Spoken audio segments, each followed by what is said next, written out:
Alors si vous êtes dans Josué chapitre 24, on va relire les versets 14 et 15.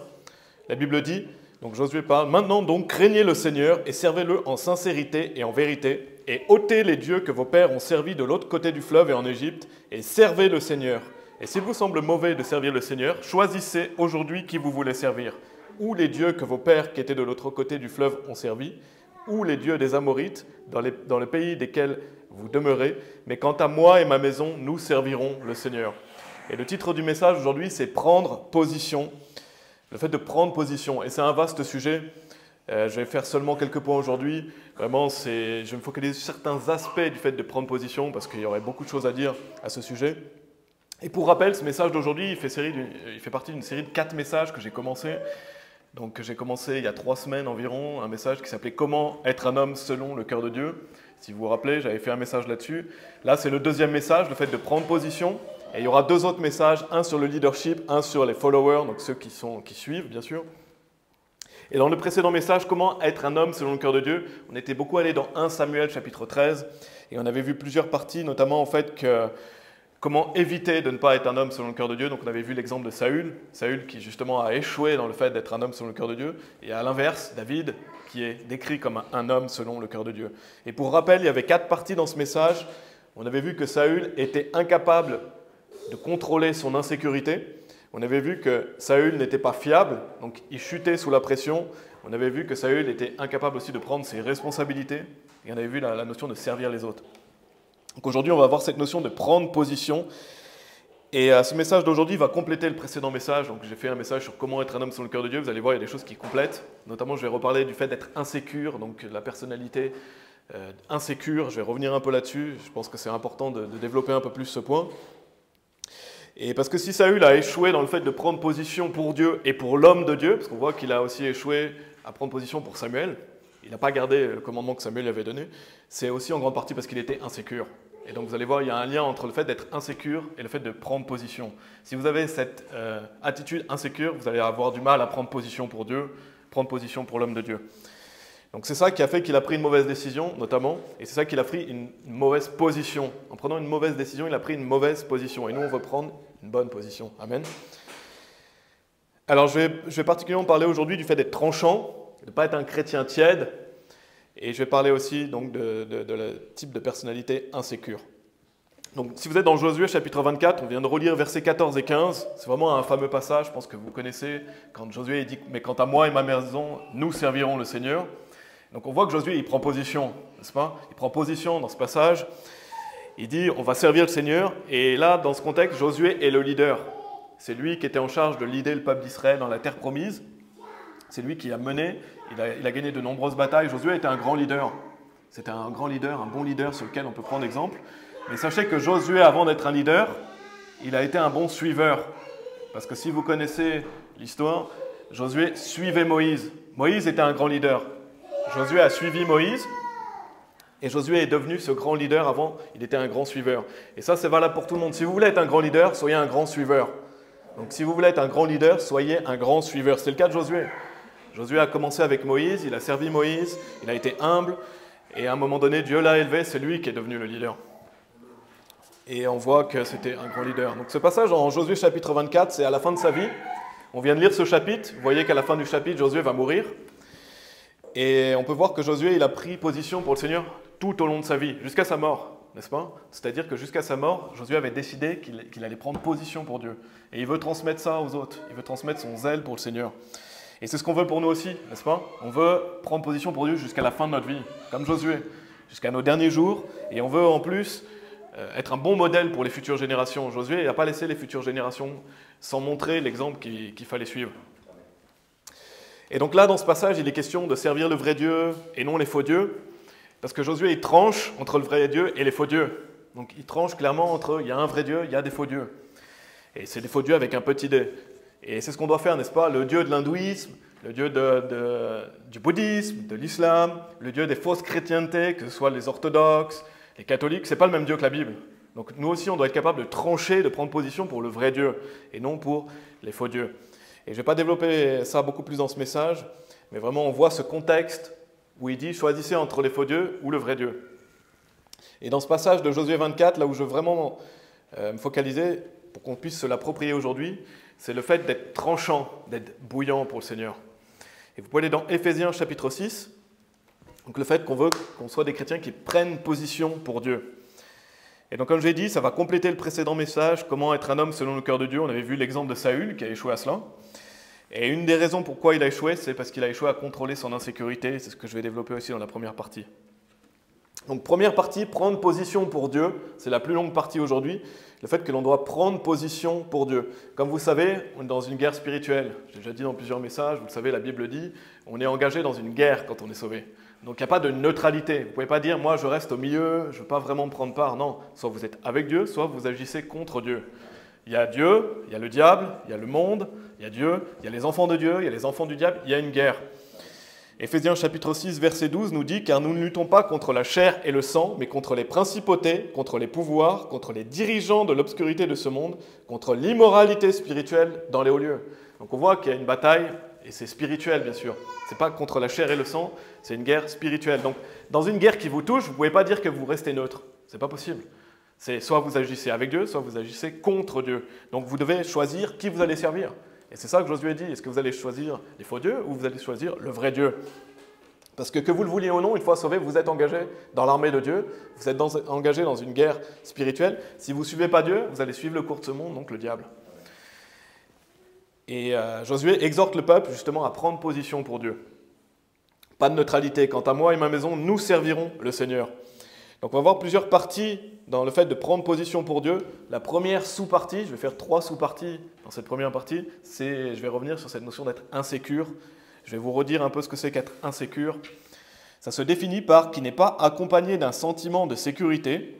Donc c'est quelqu'un qui se compare aux autres, quelqu'un qui essaye de prouver d'une mauvaise manière. C'est aussi se sentir en insécurité par rapport à la réussite des autres. Donc on l'avait vu dans le message précédent que Saül a échoué à ça. Saül a échoué, il n'a pas été capable de contrôler son insécurité et ça l'a amené à prendre des mauvaises décisions et donc à prendre une mauvaise position. Parce qu'au lieu de prendre position pour Dieu, il a pris position contre Dieu. Au lieu de prendre position pour l'homme de Dieu, Samuel, il a pris position contre l'homme de Dieu. Donc Saül était incapable de contrôler son insécurité, il a donc échoué dans le fait de prendre position.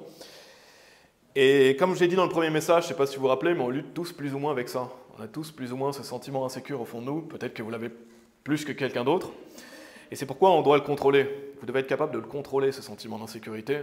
Si vous êtes une personne insécure, vous devez travailler activement à ça. Ça doit être une des priorités dans votre vie, de ne pas vous laisser dépasser par votre sentiment d'insécurité. Et donc de le contrôler. On peut prendre l'exemple d'un homme marié. Quand vous êtes marié, vous avez des responsabilités, vous avez votre femme qui vous suit. Donc vous ne pouvez pas vous permettre d'être insécure. Vous devez prendre les choses en main, vous devez leader votre femme. Et encore plus si vous avez des enfants, parce que vous avez votre femme, mais vous avez aussi vos enfants. Donc vous devez travailler activement à ne pas rester insécure parce que vous avez des personnes sous votre responsabilité.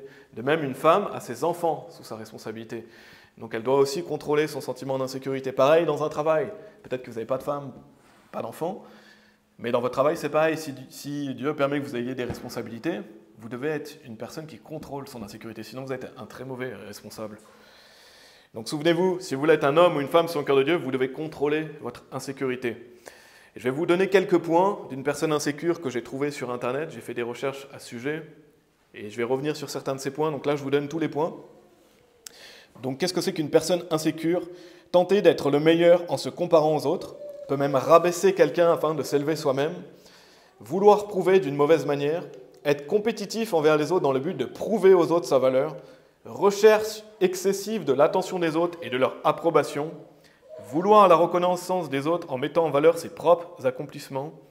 Ça conduit aussi à c'est des personnes qui ont une mauvaise estime d'elles-mêmes, mauvaise estime de soi, un sentiment de soi démesuré qui peut aller vers le narcissisme et l'égocentrisme. Donc si vous avez ces tendances, si vous êtes reconnu dans ces choses-là, vous devez changer. Vous devez justement travailler à contrôler ce sentiment d'insécurité, parce que sinon ça va vous faire échouer dans le fait de prendre position. Vous n'allez pas être capable de prendre position pour Dieu correctement, ni prendre position pour l'homme de Dieu correctement. Donc déjà, avouez à Dieu que vous êtes insécure, parce que Dieu le sait. Donc si vous vous reconnaissez là-dedans, avouez-le.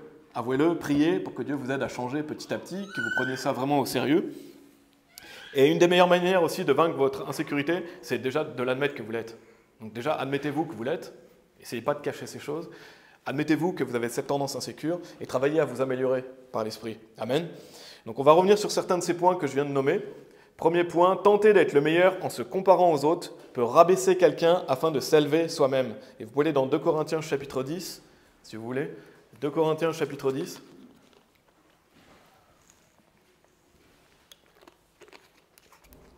Donc là, c'est exactement ce qu'on avait vu sur Saül. Saül se comparait à David. Je ne sais pas si vous vous rappelez, mais quand il y avait les chants au sujet de la victoire de David et Saül, il y avait Saül qui avait ses 1000, David ses 10 000, et il était irrité, il était mécontent. Pourquoi? Parce qu'il se compare aux autres. Il était insécure, et il veut être la vedette, il veut être le premier. Donc Saül a échoué en cela, parce qu'il voulait justement prendre le dessus, il voulait être meilleur que les autres en se comparant aux autres. Regardez ce qui est dit dans 2 Corinthiens chapitre 10, verset 12. Car nous n'osons pas nous joindre ou nous comparer à quelques-uns qui se recommandent eux-mêmes, mais eux, se mesurant eux-mêmes par eux-mêmes et se comparant eux-mêmes à eux-mêmes, ne sont pas sensés. Donc la Bible montre que si vous êtes le genre de personne à vous comparer aux autres, qui construit votre estime en vous comparant aux autres, vous êtes insensé, vous n'êtes pas sensé. Parce que ce n'est pas comme ça que vous devez vous construire, ce n'est pas en vous comparant aux autres, ce n'est pas en tentant d'être le meilleur en vous comparant aux autres. Non, ce n'est pas comme ça que fonctionne la vie chrétienne. Et d'ailleurs, c'est extrêmement malfaisant si, en plus de ça, vous rabaissez les autres pour vous élever. Si vous êtes le genre de personne à rabaisser quelqu'un, donc à dire du mal de quelqu'un pour vous élever, c'est malfaisant. Et donc, comparez-vous à Christ. Comparez-vous à Christ, vous n'arriverez jamais à être à la hauteur, mais vous devez toujours progresser, parce que Christ, bien sûr, est Dieu, mais on est appelé à se comparer à qui est Christ, et s'améliorer en regardant à Christ, pas en regardant aux autres chrétiens. Vous pouvez prendre exemple sur les autres, il y a des bons exemples de chrétiens, mais vous devez être meilleur en vous comparant à Christ, pas en vous comparant aux autres chrétiens. Et en plus, estimez l'autre meilleur que vous, amen. Autre chose, vous pouvez aller dans Galates chapitre 1, donc là j'ai revu un peu ce point, c'est insensé de vouloir être meilleur que les autres en vous comparant aux autres. Il y a aussi la notion de vouloir prouver d'une mauvaise manière. Et ça, j'en ai déjà parlé à certains d'entre vous. Le pasteur Anderson, une fois, il avait dit dans un message quelque chose comme « je n'ai rien à prouver ». Il avait dit ça, je ne me souviens pas de ce mot exact, mais ces mots, ils m'avaient vraiment aidé, ça m'avait vraiment changé quelque chose en moi. Il avait dit « je n'ai rien à prouver ». Et vous n'avez rien à prouver. Et qu'est-ce que ça veut dire? Ça ne veut pas dire que vous devez être médiocre. Hein. Ça ne veut pas dire que vous ne devez pas chercher à exceller. Ça ne veut pas dire que vous ne devez pas faire attention au témoignage que vous avez. Parce qu'en tant que chrétien, on doit avoir un bon témoignage. Donc on doit montrer un bon exemple. Ça veut dire que vous n'avez rien à prouver aux autres, dans le sens où vous ne devez pas être là à chercher à plaire aux autres. Vous ne devez pas chercher à avoir la reconnaissance des autres. Et vous ne devez pas, par exemple, prouver aux autres votre valeur en mettant en valeur vos accomplissements aussi. C'est ce que je vais parler un peu après. Parce que vous devez faire de votre mieux, bien sûr, vous devez vouloir exceller. Qui ne veut pas exceller, être meilleur? Quand vous avez un patron, vous voulez que votre patron soit content. Et on a prié pour ça. Vous voulez que votre patron soit content de votre travail. Mais vous ne voulez pas lui prouver en essayant de plaire aux hommes. Non, c'est pas ça. Vous faites votre travail en tant que chrétien et Dieu va vous donner de la faveur. Dieu va vous donner de la faveur, Dieu va vous bénir. Quand je dis je n'ai rien à prouver aux autres, ça signifie que vous n'avez pas à vouloir plaire aux autres ou à continuellement avoir pour objectif de plaire aux hommes, de prouver aux hommes. Notre but, c'est de prouver à Dieu, n'est-ce pas? Nous, on doit tout prouver à Dieu, on doit prouver à Dieu. Et je vous garantis que si vous essayez de plaire à Dieu et de garder les commandements de Dieu, c'est un travail à 100%. En fait, vous n'avez pas de temps pour plaire aux hommes. Vous n'avez pas de temps pour essayer de prouver aux autres votre valeur. Non, faites les choses pour le Seigneur et tout ira bien. Dieu va vous bénir, Dieu va vous récompenser. Pas de temps pour plaire aux hommes quand on est chrétien, on doit plaire à Dieu. Donc libérez-vous c'est un fardeau de vouloir plaire aux hommes. Libérez-vous de ce fardeau. Et n'essayez pas de plaire aux hommes, simplement œuvrez pour Dieu. Et Dieu vous donnera en plus de la faveur auprès des hommes s'il le souhaite. Donc bénis l'homme qui plaît à Dieu. Donc si vous êtes dans Galates chapitre 1, on va lire le verset 10. Galates chapitre 1, verset 10. Car est-ce que maintenant je persuade les hommes ou Dieu? Ou est-ce que je cherche à plaire aux hommes? Car si je plaisais encore aux hommes, je ne serais pas serviteur de Christ. Donc c'est plutôt tranchant, n'est-ce pas? C'est pas, ah, vous pouvez quand même un peu plaire aux hommes et être serviteur de Christ. Non. Si vous cherchez à plaire aux hommes, vous n'êtes pas serviteur de Christ. Donc il faut faire un choix. Vous voulez plaire à Dieu, vous voulez plaire aux hommes. Donc si vous passez votre temps à vouloir plaire aux hommes, vous n'êtes pas serviteur de Christ. C'est ce que dit la Bible. Vous devez chercher à plaire à Dieu. Donc ne soyez pas un man pleaser, on appelle ça quelqu'un qui veut plaire aux hommes. Et ne dites pas non plus, je ne suis pas là pour plaire aux hommes, mais en fait tout ce que vous faites, c'est essayer de plaire aux hommes. Avouez-vous à vous-même, ne dites pas, moi je ne suis pas là pour plaire aux hommes, mais en fait vous faites que des actions qui prouvent que vous êtes en train d'essayer de plaire aux hommes. Donc ne vivez pas à travers le regard des autres, mais vivez à travers le regard de Dieu. Amen. Donc ça, c'était important, je voulais le souligner. Libérez-vous de ce fardeau de vouloir prouver aux autres d'une mauvaise manière. Vous n'avez rien à prouver. Plaire à Dieu, c'est un travail à 100%. Autre chose, donc je reviens sur les termes que je vous ai donnés sur le fait d'être insécure. Être compétitif envers les autres dans le but de prouver aux autres sa valeur. Ça aussi, c'est un problème. En tant que chrétien, on n'est pas en compétition les uns avec les autres. Il n'y a pas de compétition entre frères et sœurs. On n'est pas là pour écraser un autre, être meilleur qu'un autre, se comparer aux autres, j'en ai déjà parlé. On n'est pas en compétition les uns avec les autres, n'est-ce pas? On est une équipe, on travaille ensemble, on est un corps de Christ. Donc on n'est pas là en train de travailler les uns contre les autres, ou vouloir être meilleur que l'autre, moi j'ai plus de salut que lui, lui il en a moins que moi. Et non, on est une équipe, on fonctionne en équipe. Donc c'est malfaisant de croire que vous êtes en compétition les uns avec les autres, entre frères et sœurs. Encore une fois, soyez compétitifs envers vous-même. Donc challengez-vous, devenez meilleur, cherchez à exceller, mais pas en vous comparant aux autres et pas en étant en compétition avec les autres. Parce que c'est bien de vouloir exceller, c'est bien de vouloir réussir, mais en tant que chrétien, on est une équipe. Et donc ne vous enfermez pas dans le piège de la compétition pour prouver aux autres votre valeur. Donc j'ai parlé de vouloir prouver aux autres d'une mauvaise manière. Ne soyez pas non plus en compétition avec les autres parce que vous voulez prouver votre valeur aux autres. Non. Et en fait, si vous faites les tâches d'un chrétien, Dieu voit ce que vous faites. Vous n'avez pas besoin non plus que quelqu'un... vous n'avez pas besoin de dire ce que vous faites comme si c'était valide parce que vous l'avez dit à quelqu'un. Dieu a vu votre œuvre. Dieu a vu ce que vous avez fait. Dieu voit tout. Toutes les petites œuvres que vous faites, tout ce que vous faites, Dieu le voit. Vous n'avez pas besoin de le prouver aux autres. Amen. Donc en plus, il y a des personnes qui vont prendre modèle sur vous sans que vous le sachiez. Il y a peut-être une personne ici qui prend modèle sur une personne, mais vous ne le savez pas. Donc vous pouvez être un modèle, un exemple pour les autres, sans être quelqu'un d'arrogant, sans être prétentieux, sans se comparer aux autres ou être en compétition avec les autres. Et dernière sous-partie, Allez dans 1 Corinthiens chapitre 13. 1 Corinthiens chapitre 13, donc ne pas être compétitif envers les autres dans le but de prouver aux autres sa valeur. Parce qu'oubliez pas, votre valeur, c'est Christ. 2 Corinthiens, je vais juste vous lire 2 Corinthiens chapitre 10, verset 17, mais celui qui se glorifie, qu'il se glorifie dans le Seigneur. Donc c'est très important. Si vous êtes dans 1 Corinthiens chapitre 13, je vais revenir sur un autre point. Vouloir la reconnaissance des autres en mettant en valeur ses propres accomplissements. Et ça, Arthur en a parlé un peu dans son message la semaine dernière sur le fait d'être un ami selon le cœur de Dieu, mais ne cherchez pas la reconnaissance. Ne soyez pas vantard, à vous vanter, à être orgueilleux. Regardez ce qui est dit dans 1 Corinthiens chapitre 13, verset 4. D'ailleurs, je crois qu'Arthur l'a lu la semaine dernière. La charité patiente longuement et est bienfaisante. La charité n'envie pas. La charité ne se vante pas. Elle n'est pas enflée d'orgueil. Donc quelqu'un qui marche dans la charité, il ne va pas se vanter. Il ne va pas être là à mettre tout le temps en avant ses accomplissements, à dire regarde comme je suis fort, regarde comme je suis bon, regarde comme j'excelle, etc. Bien sûr, des fois, c'est bien de partager vos joies, c'est bien de partager qu'est-ce que Dieu a fait dans vos vies, c'est bien de vous réjouir, et des fois, vous pouvez partager vos réussites, mais toujours dans un esprit d'humilité. Et aussi penser à l'édification des autres.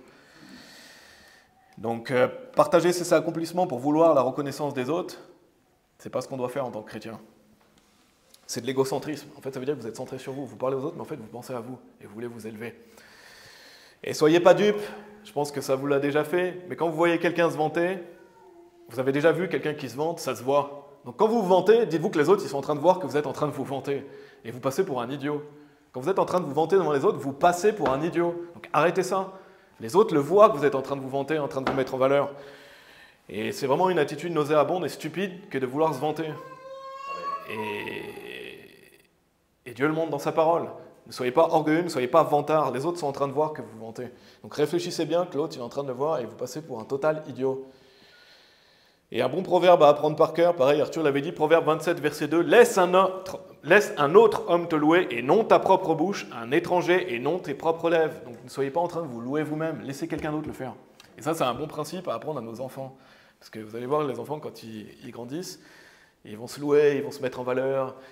Parce que les enfants sont narcissiques. Mais justement, apprenez à vos enfants, laisse un autre homme te louer, pas de ta propre bouche. Amen. Autre chose, mauvaise estime de soi. N'ayez pas une mauvaise estime de vous, parce que ça peut conduire à des mauvais comportements. Et ça peut vous conduire à vouloir plaire aux hommes, ça peut vous conduire à chercher la reconnaissance des autres. En fait, ça conduit au sentiment d'infériorité. Donc n'ayez pas une mauvaise estime de vous. Et en Christ, vous êtes un enfant de Dieu. Donc vous avez une grande valeur en Christ, Dieu se soucie de vous, vous avez de la valeur aux yeux de Dieu. Et rien que ça devrait suffire. Vous êtes enfant de Dieu, Dieu se soucie de vous, il prend garde à ce que vous faites, et vous avez de la valeur pour lui. Donc soyons humbles et réalisons que sans Christ, on n'est rien. Si on n'a pas Jésus-Christ, on n'est rien, mais vous n'êtes pas sans Christ, n'est-ce pas? Est-ce que vous êtes sans Christ? Non. Vous êtes avec Christ, donc vous avez de la valeur parce que vous êtes en Christ. Donc, n'ayez pas de mauvaise estime de vous-même. Vous avez de la valeur en Christ. D'autres choses que je vais souligner très rapidement, que j'ai lu, un sentiment de soi démesuré qui peut aller vers le narcissisme. Je ne vais pas parler du narcissisme, j'ai déjà fait un sermon complet sur le sujet, vous pourrez aller voir si vous voulez pour en savoir plus. Mais attention à ne pas être une personne narcissique. Et l'égocentrisme, donc le fait d'être centré sur soi, de vouloir la vedette, on l'a vu avec Saül. Saül était quelqu'un d'égocentrique. Et bien souvent, quelqu'un qui est égocentrique, c'est qu'il a une mauvaise estime de lui, c'est qu'il vit à travers le regard des autres. Et l'égocentrisme, c'est l'inverse de la chrétienté. Donc ne soyez pas quelqu'un d'égocentrique, ni quelqu'un d'égoïste. Voilà. Si j'ai pris le temps de vous parler de tout ça aujourd'hui, c'est parce que c'est crucial que vous puissiez contrôler votre insécurité si vous voulez être capable de prendre position pour Dieu. Si vous voulez être capable de prendre position pour Dieu, vous devez contrôler votre insécurité.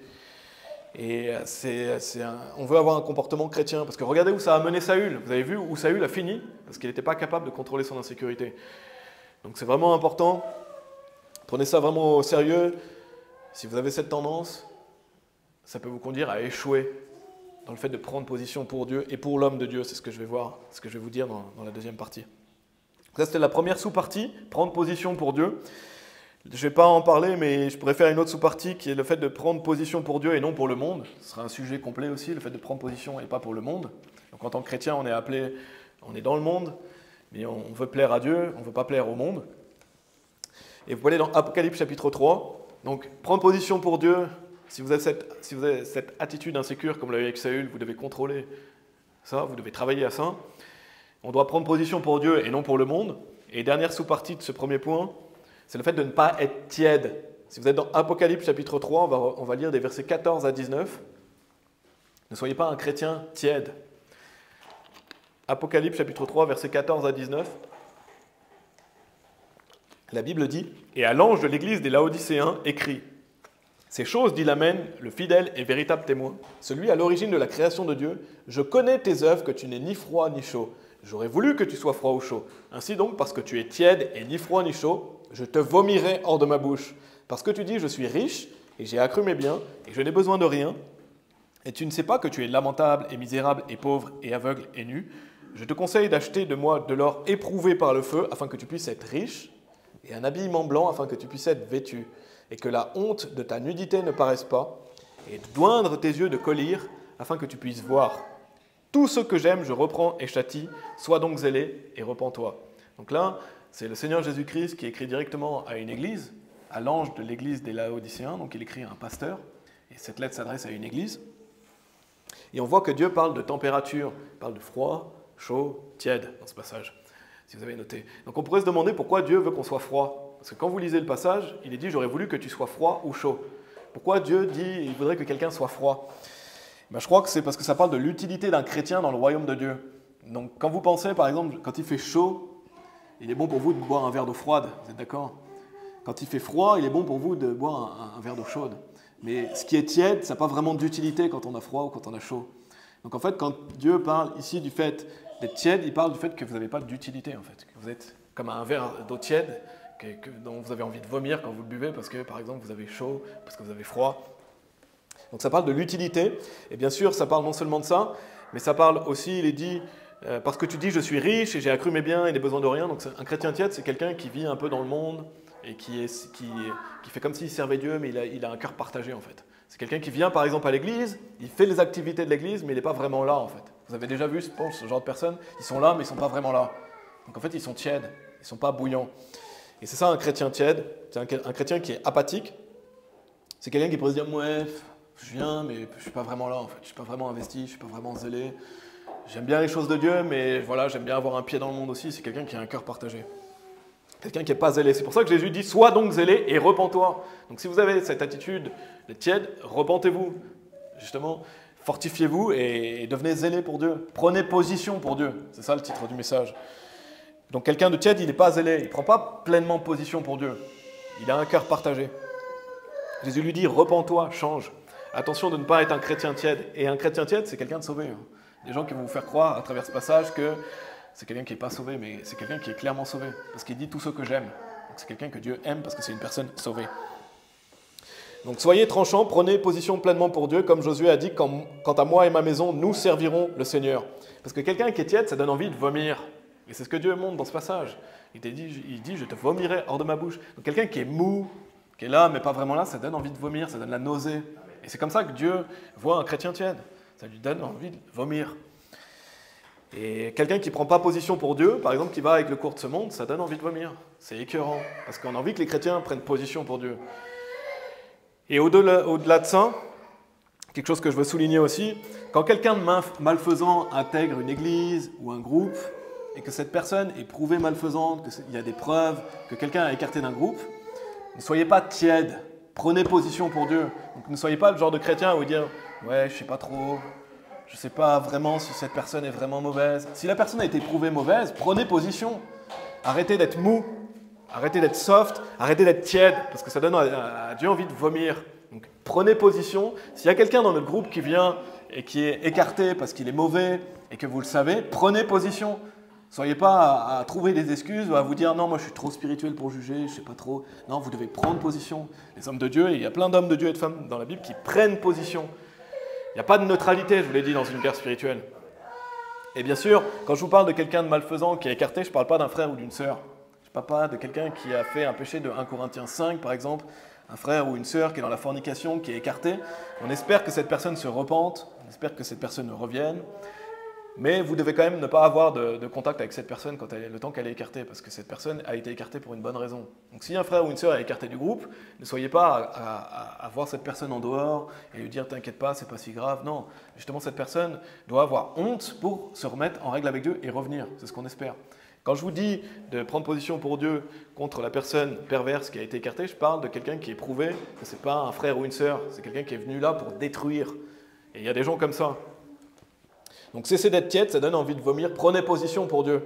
Donc arrêtez de vous trouver des excuses, regardez les choses en face. Quand quelqu'un est pervers, regardez les choses en face et ne soyez pas là à vous cacher et à vous dire « ah, moi je ne prends pas position ». Non, prenez position pour Dieu.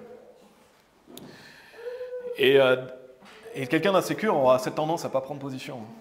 Parce qu'on le voit, qu'est-ce que Saül a fait? Il n'a pas pris position pour Dieu. Donc si vous avez cette attitude insécure, attention, ça peut vous conduire à ne pas prendre position. C'est pour ça que je vous ai dit, contrôlez votre insécurité afin de prendre position pleinement pour Dieu. Et je ne sais pas si vous connaissez ce symbole, vous avez déjà vu ce symbole comme ça? Vous avez déjà vu les stars qui font ça? Pourquoi ils font ça? Vous savez pourquoi ils font ça? Parce que c'est un symbole satanique. Je ne sais pas si vous avez déjà vu des choses là-dessus, mais il y en a, ils font ça, ils se cachent un œil, etc. Ça, c'est du diable. Pourquoi? Parce que le diable, c'est comme s'il cachait un œil et il ne veut pas que vous voyez les choses en face. Il ne veut pas que vous voyez les choses en face, le diable. Il ne veut pas que vous preniez position pour Dieu. Et ne soyez pas ce genre de chrétien à vous cacher un œil et à ne pas vouloir voir les choses en face. Regardez les choses en face. Allez dans Jérémie chapitre 32. Jérémie chapitre 32. Le diable veut cacher les choses. Le diable veut cacher l'évangile aux gens. Le diable veut cacher les conséquences des péchés aux personnes. Nous, on veut voir les choses en face. Dieu, il a les yeux grands ouverts. Jérémie chapitre 32, verset 19. Si vous y êtes, la Bible dit « Grand en conseil et puissant en action, car tes yeux sont ouverts sur tous les chemins des fils des hommes, pour donner à chacun selon ses chemins et selon le fruit de ses agissements. » Donc les yeux de Dieu, ils sont ouverts. Dieu, il regarde les choses en face. Donc ne soyez pas un chrétien à vous voiler la face, à ne pas voir les choses en face, à trouver des excuses. Vous devez prendre position pour Dieu. Et vous pouvez aller dans 1 Samuel chapitre 17. Donc là, c'est vraiment, je souligne le fait de ne pas être tiède, mais le fait de prendre position, c'est important. Prendre position pour Dieu.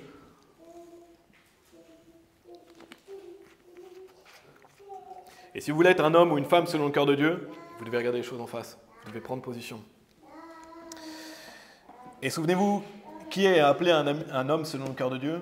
C'est David, n'est-ce pas? Donc regardons comment David agit. Regardez David, est-ce que c'est le genre à être tiède, David, à se voiler la face, ou est-ce que c'est le genre à être tranchant? C'est ce qu'on va voir dans 1 Samuel chapitre 17. Je ne vais pas vous lire toute l'histoire, mais c'est l'histoire de David et Goliath. Je pense que vous êtes familier avec cette histoire. Et il y a beaucoup d'histoires dans lesquelles je pourrais aller, qui parlent d'hommes ou de femmes qui ont pris position. Et on va voir 1 Samuel chapitre 17, verset 26. Donc là, David parle de Goliath. Et et David parla aux hommes qui étaient avec lui, disant « Que sera-t-il fait à l'homme qui aura tué ce Philistin » donc en parlant de Goliath, « et qui aura ôté l'ignominie de dessus Israël ? Car qui est ce Philistin incirconcis pour qu'il lance un défi aux armées du Dieu vivant ?» Et regardez versets 32 à 37, un peu plus loin. « Et David dit à Saül que le cœur ne défaille à personne à cause de lui, ton serviteur ira et combattra contre ce Philistin.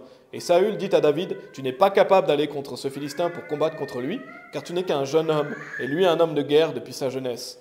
Et David dit à Saül, ton serviteur menait les moutons de son père, et vint un lion ou un ours qui emportait un agneau du troupeau, et je sortis après lui et le frappai, et je l'arrachai de sa gueule, et lorsqu'il se leva contre moi, je l'attrapai par sa crinière et le frappai et le tuai. Ton serviteur a tué et le lion et l'ours, et ce Philistin incirconcis sera comme l'un d'eux, puisqu'il a lancé un défi aux armées du Dieu vivant. David dit encore, le Seigneur qui m'a délivré de la patte du lion et de la patte de l'ours me délivrera de la main de ce Philistin. Et Saül dit à David, va et que le Seigneur soit avec toi. Donc, quand vous lisez ce passage, est-ce que David il est bouillant ou est-ce qu'il est tiède? Ça paraît plutôt évident que David, il est bouillant, n'est-ce pas? Il prend position pour Dieu. Il dit, qui est cet homme pour insulter l'armée du Dieu vivant? Donc David, il est jaloux pour Dieu. Donc on voit qu'il est tranchant. Il prend clairement position. Il est dit, ton serviteur ira et combattra contre ce Philistin. Donc David prend position pour Dieu. Il aime Dieu. Et ce n'est pas un hasard si Dieu dit qu'il va chercher un homme selon son cœur, il a choisi David. Parce que quand on voit qu'est-ce qu'il y a dans le cœur de David, David est jaloux de Dieu. David prend position. Et pourtant, Goliath devait être quelqu'un d'assez monstrueux et assez impressionnant. Et il dit, mais qui il est, lui, pour insulter l'armée du Dieu vivant? Et ça, c'est un homme selon le cœur de Dieu. Il va combattre Goliath et il va le trancher. Et ça, c'est quelque chose qui était dans le cœur de David. Regardez, c'est pas un hasard si Dieu l'a choisi. Regardez ce qu'il est dit au sujet de David quand il était avec les troupeaux de son père. Donc comment David agissait quand il était jeune et qui protégeait le troupeau de son père. Il est dit, ton serviteur menait les moutons de son père, et vint un lion ou un ours qui emportait un agneau du troupeau, et je sortis après lui et le frappai, et je l'arrachai de sa gueule, et lorsqu'il se leva contre moi, je l'attrapai par sa crinière, et le frappai et le tuai. Donc on voit que David, il protège le troupeau. Et ça préfigure quoi? Ça préfigure le fait que David, il va protéger le troupeau de Dieu. Les moutons, parce que nous, on est comparé à des brebis, à des moutons. Donc Dieu savait que dans le cœur de David, il y avait cette volonté de protéger le troupeau. Et il a protégé ensuite, en étant roi, le troupeau de Dieu. Il a protégé le peuple de Dieu. Mais il y avait déjà ça dans son cœur. Il y avait déjà cette volonté de protection. Et quelqu'un qui est capable de prendre position. Vous voyez comme David était tranchant. Imaginez-vous, il y a un lion ou un ours qui arrive, il l'attrape et il l'arrache. Il dit, il le prend par la crinière. Et ça, c'est quelqu'un qui est vraiment zélé. C'est quelqu'un qui est bouillant. Il n'est pas, oh, peu importe, je m'en fiche, t'as qu'à le manger. Non, il attrapait le lion ou l'ours. Et c'est quelqu'un qui prenait position. C'est pour ça que David est capable de dire « Et ce Philistin incirconcis sera comme l'un d'eux, puisqu'il a lancé un défi aux armées du Dieu vivant. » Donc il n'était pas tiède, David, n'est-ce pas? On le voit clairement dans ce passage. Vous voulez être un homme selon le cœur de Dieu, ne soyez pas un chrétien tiède. Prenez position. Et il y a de multiples exemples dans la Bible à ce sujet. Donc posez-vous la question, comment vous agissez de votre côté quand il s'agit de prendre position? Est-ce que vous prenez position pour Dieu ou est-ce que vous êtes tiède? Et une petite parenthèse pour vous parents, nous qui sommes parents, protégez vos enfants du monde, protégez vos enfants des prédateurs. S'il y a un prédateur qui essaye d'attraper votre enfant, arrachez-le, comme le lion, il est dit ici, bien sûr, ça ne parle pas littéralement, mais dans le sens, protégez vos enfants. Et la Bible dit que le diable est comme un lion, rugissant, qui cherche. Donc les parents doivent protéger les enfants du diable. Ils doivent arracher les enfants de la gueule du diable. Amen. Ça veut dire que vous devez protéger vos enfants, veiller sur votre troupeau. Comme David le faisait avec le troupeau de son père. Alors pour résumer cette première partie, contrôlez votre insécurité, parce que l'insécurité, ça conduit à ne pas prendre position pour Dieu. Prenez position pour Dieu en vous séparant du monde. Je n'ai pas développé, mais c'est quelque chose de très important. Et ne soyez pas tiède, mais soyez tranchant. Deuxième partie, prendre position pour l'homme de Dieu. Donc c'est une partie qui est plus rapide. Donc le fait de prendre position pour l'homme de Dieu, vous pouvez aller dans 1 Corinthiens chapitre 11. Je ne vais pas y venir tout de suite, mais vous pouvez garder quelque chose dedans. Donc prendre position pour Dieu, prendre position pour l'homme de Dieu. Et je ne vais pas parler du fait de prendre position pour son Église, mais ça pourrait aussi faire un point. Là, je vais parler spécifiquement du fait de prendre position pour l'homme de Dieu. Parce que quand vous prenez position pour l'homme de Dieu, vous prenez position pour Dieu. Et juste pour vous parler brièvement de l'Église, je voulais dire quelque chose d'important. C'est pas mauvais si vous voulez quitter une Église, ou notre groupe même. Si quelqu'un part, c'est une bonne chose. S'il part par exemple dans une église fondamentaliste baptiste, il peut partir dans une autre église. Si quelqu'un a envie de partir, mais vous savez ce qui est encore mieux que de partir, c'est de rester. Pourquoi? Parce que vous devez faire vos racines profondément là où vous êtes. Donc moi, je crois, c'est mon opinion personnelle, que c'est bien de rester quelque part pendant longtemps. Parce que quand vous restez pendant longtemps, vous faites vos racines. Déjà, si vous avez des enfants, vous permettez à vos enfants de grandir dans une assemblée locale. Si on est un groupe, mais peut-être, Dieu voulant, on va devenir une église, vous permettez ça, mais aussi vous bâtissez votre réputation envers les frères et sœurs. Donc vous bâtissez votre réputation, vous êtes une bénédiction pour les autres. Donc le fait de rester pendant des décennies, par exemple, quelque part, c'est une bonne chose. C'est une bonne chose. Donc je vous invite vraiment à considérer le fait que si vous partez, ça peut être une bonne chose si vous allez dans un bon endroit, mais c'est encore mieux de rester. C'est encore mieux de rester. Encore, nous, on est un groupe. Et on espère devenir une église. Mais il est bien d'élever sa famille, de rester ici pour bâtir sa réputation, afin justement de faire ses racines. Donc ça, c'était, je voulais parler de ça parce que c'est le fait de prendre position pour une église. Je ne vais pas développer plus longtemps. Là, je vais parler de prendre position pour l'homme de Dieu. Et je ne parle pas ici que vous devez prendre position pour un pasteur qui est disqualifié parce qu'il est dans un grave péché. Je ne parle pas non plus de suivre un pasteur qui vous conduit à pécher. Je ne parle pas de ça, que ce soit clair. Et n'oubliez pas que ce soit un pasteur, que ce soit un homme de Dieu, il n'est pas sans péché. Personne n'est sans péché. Donc par contre, c'est crucial de prendre position pour l'homme de Dieu et de suivre son leader spirituel. Quand vous choisissez une église, si vous choisissez une église, vous vous mettez sous l'autorité du pasteur. Quand vous choisissez un groupe, vous vous mettez sous l'autorité du leader. C'est automatique. Il y a toujours un leadership. Il y a une autorité, sinon c'est l'anarchie et c'est n'importe quoi. Et on le voit dans la Bible, relisez le livre de Juges, je vais en parler brièvement. Mais quand il n'y a pas un vrai leader, ça s'écroule. Ça, j'en reparlerai dans un autre message. Et quand vous choisissez une église, vous vous mettez sous l'autorité de l'homme de Dieu. Et nous, on est un groupe, mais si vous venez dans ce groupe, vous avez la liberté de venir ou pas, vous êtes sous l'autorité du leader. Pour l'instant, je le suis. On verra comment les choses évoluent, mais il y a un leader. Et si on devient une église, ou si on devient un groupe satellite, on sera sous l'autorité d'un pasteur. Donc, quand vous vous mettez, si vous venez dans ce groupe et que ce groupe devient adopté, vous êtes sous l'autorité automatiquement du pasteur. Et donc, vous devez prendre position pour l'homme de Dieu. Parce que Dieu met vraiment en accent l'autorité dans la Bible, et on a tous une autorité supérieure. Déjà, Dieu est votre autorité supérieure. Vous avez tous une autorité supérieure. Par exemple, un mari, il est sous l'autorité de Christ, et s'il travaille, il est sous l'autorité de son patron. Une femme, elle est sous l'autorité de Christ, elle est sous l'autorité aussi de son mari. Les enfants, ils sont sous l'autorité des parents et de Christ. Donc Dieu prend toujours l'autorité au sérieux. Allez dans... Ah non, vous êtes dans 1 Corinthiens chapitre 11, je vais le lire après. Je vous dirai après d'aller ailleurs. Mais Dieu prend l'autorité au sérieux, et mesdames qui êtes mariées, vous avez choisi votre mari.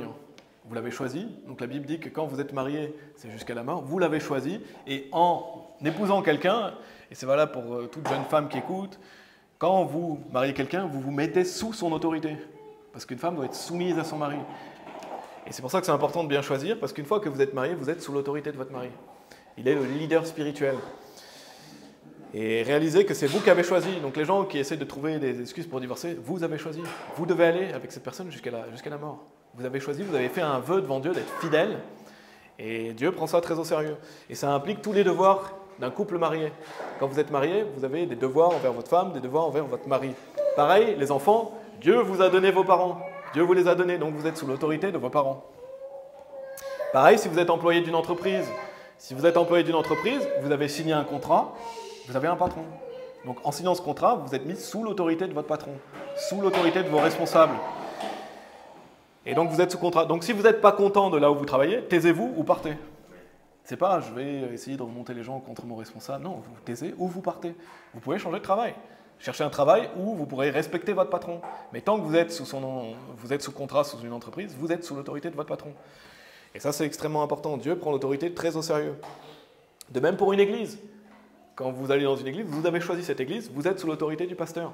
Vous avez choisi ce groupe, vous êtes sous l'autorité du leader. 1 Corinthiens chapitre 11, verset 1, il est dit « Suivez mon exemple, comme moi aussi je suis celui de Christ ». Donc c'est biblique de suivre quelqu'un. Et Paul peut dire « Suivez-moi » parce qu'il suit Christ. Donc Paul il montrait l'exemple, il était un modèle pour les autres. Mais Paul prend très au sérieux l'autorité, il prend très au sérieux le fait de son rôle de montrer l'exemple aux autres. Allez dans Nombre chapitre 12.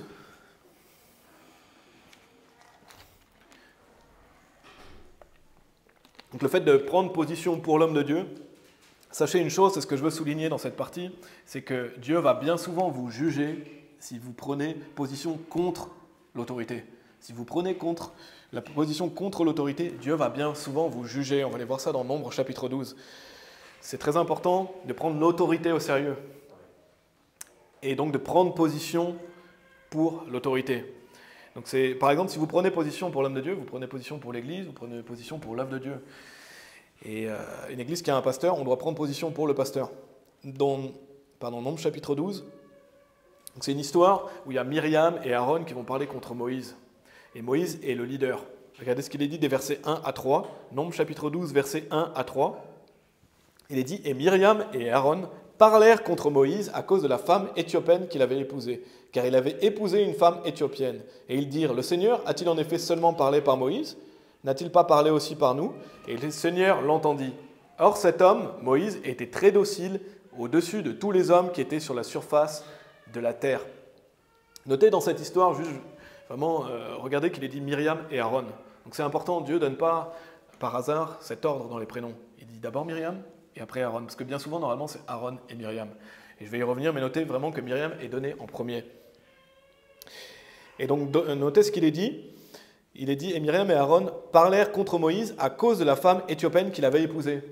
Et pourtant, quand vous regardez un peu plus tôt, est-ce que c'est ce que le narrateur nous dit?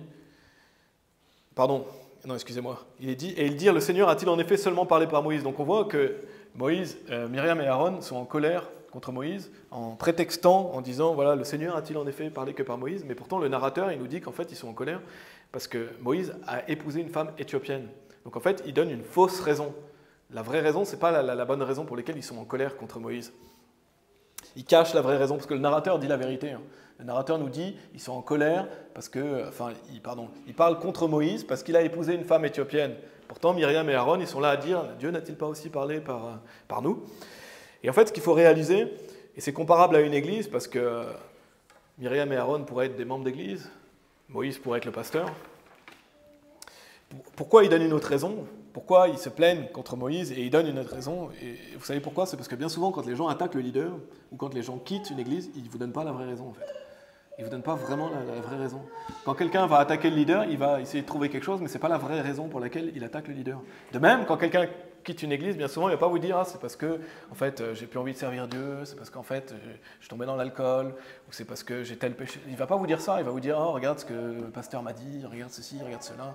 En fait, les gens donnent des fausses raisons, bien souvent. Ce n'est pas toujours le cas, bien sûr, il y a des gens qui sont honnêtes, mais réalisez que les gens, bien souvent, quand ils partent, ou les gens, quand ils critiquent le leader, ce n'est pas la vraie raison qu'ils vous donnent. Et on le voit ici dans cette histoire, que Myriam et Aaron, ils prétextent une raison, mais en fait, derrière ça, il y a une autre raison. Le narrateur, il nous la donne clairement. Donc bien souvent, les gens vont vous donner une fausse raison. Et donc il est dit, et le Seigneur l'entendit. Ça ne fait pas rire. Dieu a entendu. Donc quand vous parlez contre l'homme de Dieu, Dieu l'entend. Quand vous parlez contre votre autorité, Dieu a entendu. Le Seigneur l'entendit. Vous ne pouvez pas vous cacher de Dieu, vous ne pouvez pas parler contre votre autorité en secret. Dieu, il l'entend. Et donc Dieu, il intervient, il défend Moïse. Regardez ce qu'il est dit par la suite, versets 4 à 9. Dieu intervient et défend Moïse. Et le Seigneur dit soudainement à Moïse et à Aaron et à Myriam, « Sortez vous trois vers le tabernacle de la congrégation. » Et c'est marrant parce qu'on pourrait imaginer un père qui dit, « Vous, toi et toi, sortez, je dois vous parler. » Et littéralement, il parle à ses enfants. Et eux trois sortirent, et le Seigneur descendit dans la colonne de nuages et se tint à l'entrée du tabernacle, et appela Aaron et Myriam, et tous deux s'avancèrent. Et il dit, « Écoutez maintenant mes paroles. S'il y a un prophète parmi vous, moi le Seigneur me ferai-je connaître à lui dans une vision, et lui parlerai dans un rêve. Mon serviteur Moïse n'est pas ainsi, qui est fidèle dans toute ma maison. Avec lui je parlerai bouche à bouche, c'est-à-dire en apparence, et non en obscures paroles. Et il contemplera la ressemblance du Seigneur. Pourquoi donc n'avez-vous pas craint de parler contre mon serviteur, contre Moïse? Et la colère du Seigneur fut enflammée contre eux, et il partit. » Donc ne parlez pas contre votre autorité, on le voit clairement ici. C'est toujours mal de faire ça. Et Dieu est contre. Et pourquoi Dieu est si en colère quand on parle contre l'autorité? Je ne sais pas si vous savez pourquoi Dieu est si en colère qu'on parle contre l'autorité. C'est parce que c'est Dieu qui a donné l'autorité. Dieu est l'autorité ultime. Il y a une chaîne d'autorité dans vos vies. On a tous une autorité sur nous. Donc quand vous parlez contre l'autorité, vous parlez contre Dieu. Dieu, on le voit, il descend personnellement et il dit, n'avez-vous pas justement, comment avez-vous osé parler contre Moïse? Si vous avez parlé contre Moïse, vous avez parlé contre moi, parce que Dieu nous donne l'autorité. Donc c'est toujours mal de parler contre l'autorité. Une attaque contre l'autorité, c'est une attaque contre Dieu. Donc Dieu, bien souvent, il va vous juger si vous faites ça. Pareil, si vous êtes un employé, si vous parlez mal contre votre patron, en fait, vous parlez mal contre Dieu. Donc soyez vigilants sur ce que vous dites. Si vous êtes une femme mariée, quand vous parlez contre votre mari, vous parlez contre Dieu, parce que Dieu vous a donné cette autorité. Les enfants qui parlent contre leurs parents, ils parlent contre Dieu d'eux-mêmes. Dieu prend l'autorité très au sérieux, on peut le voir clairement ici dans Nombres chapitre 12. Et je vais développer un peu plus ça dans le message sur les followers, notamment le fait de prendre position quand le leader est critiqué, le fait de protéger son leader. J'en reparlerai. Regardez le verset 10, Nombres chapitre 12, verset 10. On avance un peu dans l'histoire. Il dit, et le nuage se partit de dessus le tabernacle, et voici Myriam devint lépreuse, blanche comme neige. Et Aaron regarda Myriam, et voici, elle était lépreuse. Donc on voit que la punition arrive, Dieu va punir sévèrement Myriam, elle va devenir lépreuse. Et justement, pourquoi on pourrait se dire Myriam et Aaron, lui, non?